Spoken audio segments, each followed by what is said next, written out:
সেদিন বিকেলটি কেটেছিল খুব সুন্দরভাবে, সবাই মিলে একসাথে নিজেদের মতো করে। দিনটি ছিল বুধবার, বৌদ্ধ পূর্ণিমার ছুটি। সারাদিন সব কাজ শেষ করে বিকেলে সব একসাথে বসেছি।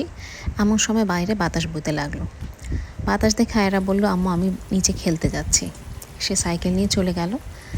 আমিও বারান্দায় গিয়ে চটজলদি করে কাপড় তুলে নিয়ে আসলাম। কাপড় তুলে নিয়ে এসে ফয়সালকে জিজ্ঞেস করলাম, বিকেলে নাস্তায় কী খাবে? ফল কাটবো না ভাজা পোড়া চলবে? সে বলে উঠলো, এত সুন্দর ওয়েদার আর ভাজা পোড়া না হলে কি চলে?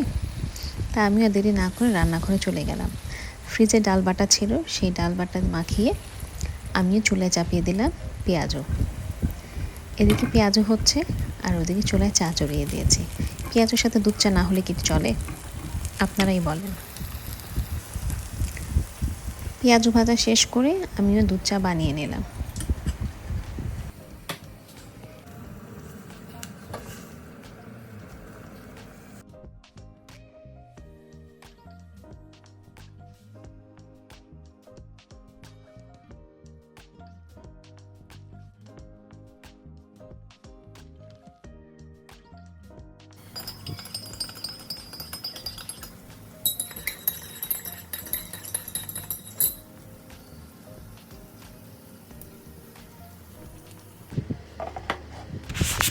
চা বানানো শেষ করে আমি পেঁয়াজু আর চা নিয়ে চলে এলাম ঘরে, সবাই মিলে একসাথে খাবো বলে।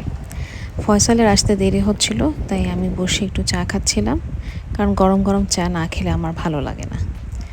একটু চা খাচ্ছিলাম, সাথে গল্পের বই পড়ছিলাম, কাকাবাবু সমগ্র।